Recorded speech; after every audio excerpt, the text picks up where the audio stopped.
Ẹ̀yin èèyàn ilé èwo lẹ ṣe bí a ṣe gbọ́ ò wọ́n ní wọ́n mú àbá wá wípé ó di dandan kí àwọn tí wọ́n ń bá kábíyèsí ṣiṣẹ́ nínú palace kí wọ́n make òótọ́ láti lè keep Queen Naomi safe. Ẹ̀yin èèyàn lé gist tèmi nìyẹn. Ẹ̀yin náà mọ gbogbo nǹkan tó ń ṣẹlẹ̀ sí palace kábíyèsí látìgbà tí Queen Naomi ti kúrò ní inú palace nítorí pé àwọn olórí yìí oríṣiríṣi ìwà ni wọ́n ń gbé jáde tí wọ́n dẹ̀ ní pé wọn ò fẹ́ kí Queen Naomi padà sí inú palace dẹ̀ pẹ̀lú gbogbo nǹkan tó ń ṣẹlẹ̀ nínú palace bá ṣe gbọ́ pé wọ́n ń ṣe nínú palace torí ẹ̀ wọ́n fi ní kán búra o kó tó di pé Queen Naomi padà wá sínú palace. Ẹ jẹ́ ká jọ gbọ́ gbogbo gist tèmi.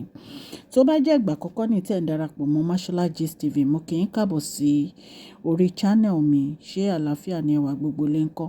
Yorùbá la máa ń sọ lórí channel yìí nítorí àwọn bàbá wa àti ìyá wa tí wọ́n gbọ́ Gẹ̀ẹ́sì àti fún àǹfààní ká má gbàgbé èdè àti àṣà wa.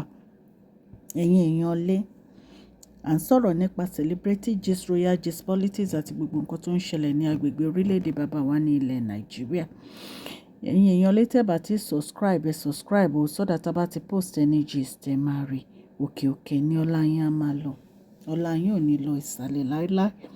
Bí a ṣe gbọ́ wọn ló ṣe pàtàkì fún àwọn tó ń ṣiṣẹ́ pẹ̀lú kábíyèsí nínú palace wípé kí wọ́n búra nítorí wípé gbogbo nǹkan tó ń ṣẹlẹ̀ nínú palace kábíyèsí ó ṣe dandan ó ṣe pàtàkì láti fi mú Queen Naomi wá sí inú palace yẹn save o. Ẹ̀yin èèyàn lé gbogbo oríṣiríṣi láti gbọ́ lórí ọ̀rọ̀ Queen Naomi àti kábíyèsí pẹ̀lú gbogbo àwọn nǹkan tí àwọn ènìyàn ń ṣe wípé kí ló dé tó jẹ́ pé wọn ò ṣe nǹkan tó yẹ kí wọ́n ṣe. Wọ́n ní gbogbo àwọn ìwà tí àwọn tó wà nínú palace ń wò wọ́n ló ó ti sú kábíyèsí ìtorí ẹ̀ ni wọ́n ní dandan wípé wọ́n ní láti búra torí pé wọ́n ní oríṣiríṣi bí wọ́n ṣe ń ṣe nínú palace yẹn wọ́n ní kò tẹ́ kábíyèsí lọ́rùn. Wọ́n ní àwọn staff dẹ̀ ni wọ́n ní wọ́n ń gbàbọ̀dì fún kábíyèsí. Wọ́n ní so ìtorí ẹ̀ ni wọ́n fi pa láṣẹ wípé wọ́n ní láti búra. Allegedly bá ṣe gbọ́ o wípé wọ́n ní láti make oath kan búra kó tó di pé Queen Naomi padà wá sínú palace láti make ìpadà wọn wá save. Ẹ̀yin náà mọ̀ pé ọ̀rọ̀ Tádé ní káwọ́ wá involve. Kábíyèsí ò dẹ̀ lè lajú wọn sílẹ̀ kí ọmọ wọn wá sínú palace láì má búra lórí ọ̀rọ̀ yìí. So ìtorí ẹ̀ ni wọ́n fi ní ó ṣe dandan ó dẹ̀ ṣe pàtàkì fún wọn láti búra. Gbogbo àwọn tó ń ṣiṣẹ́ nínú palace kábíyèsí.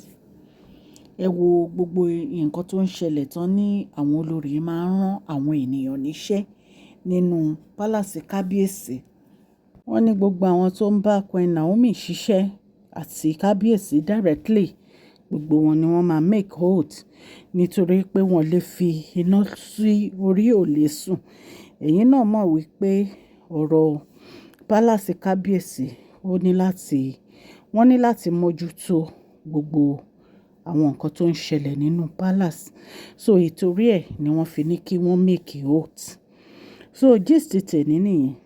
Ẹ̀yin èèyàn lé wọ́n ní wọ́n gbọ́dọ̀ make oath láti fi keep Queen Naomi safe nígbà tí wọ́n bá padà sínú palace. Gbogbo etí tó ń gbọ́ mi mo dúpẹ́ lọ́wọ́ yín o. Ẹ ṣé fún àdúrótì yín lórí Mashola Gist TV. A dúpẹ́ lọ́wọ́ yín òkè òkè ní ọlá yín á máa lọ.